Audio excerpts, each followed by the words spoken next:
మేడ్చల్ మల్కాజ్గిరి జిల్లా integrated collectorate కార్యాలయంలో జిల్లా కలెక్టర్ గౌతమ్ని మర్యాదపూర్వకంగా కలిశారు మల్కాజ్గిరి ఎమ్మెల్యే మర్రి రాజశేఖర్ రెడ్డి.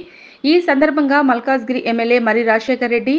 నియోజకవర్గంలోని సమస్యలను కలెక్టర్ దృష్టికి తీసుకువచ్చారు. ఎమ్మెల్యే మాట్లాడుతూ మల్కాజ్గిరి అసెంబ్లీ నియోజకవర్గంలోని ప్రధాన సమస్యలైన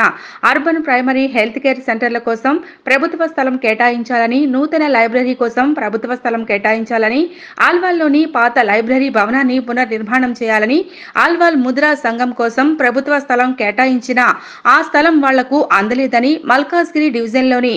రెండో ఫేజ్లో ఇండ్లు కోల్పోయిన వాళ్ళకి డబుల్ బెడ్రూమ్ ఇండ్లు ఇప్పటి వరకు ఇవ్వలేదని, మల్కాజ్గిరి నియోజకవర్గంలో ఫైర్ స్టేషన్ ఏర్పాటు చేయాలని, Alwal sub registration office Begumpet నుండి ఆల్వాల్లోనే పెట్టే చర్యలు తీసుకోవాలని, వాజ్పేయి నగర్లోని ప్రభుత్వ డిగ్రీ ఇంటర్ కాలేజీల సమస్యలు పరిష్కరించాలని, శ్మశాన వాటికల సమస్యలు పరిష్కరించాలని, నూతనంగా నిర్మించబోయే తుర్కపల్లి రైల్వే అండర్ బ్రిడ్జ్ సంబంధించి భూసేకరణ సమస్యను పరిష్కరించాలని, మల్కాజ్గిరి నియోజకవర్గంలోని చెరువులు కబ్జాలు కాకుండా చర్యలు తీసుకోవాలని అని అనేకమైన అంశాలు కలెక్టర్ దృష్టికి తీసుకువెళ్లారని, కలెక్టర్ గౌతమ్ కూడా సానుకూలంగా స్పందించి వీలైన తొందరలోనే సమస్యలని పరిష్కారం కోసం కృషి చేస్తానని మల్కాజ్గిరి ఎమ్మెల్యే మర్రి రాజశేఖర్ రెడ్డికి హామీ ఇచ్చారు.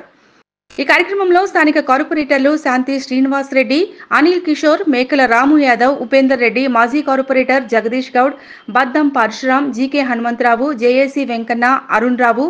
కరణ్ చంద్, డోలి రమేష్, ఢిల్లీ పరమేష్, మధుసూదన్ రెడ్డి, లక్ష్మణ్ యాదవ్, తులసి సురేష్, బాలకృష్ణ, సతీష్, తుపాకుల జనార్దన్, బైరి అనిల్, మోసిన్, ప్రభాకర్, మల్లేష్ గౌడ్, తినకరన్ మరియు మల్కాజ్గిరి నియోజకవర్గ బీఆర్ఎస్ నాయకులు, కార్యకర్తలు, నియోజకవర్గంలోని వివిధ రెసిడెన్స్ వెల్ఫేర్ అసోసియేషన్ సభ్యులు పాల్గొన్నారు.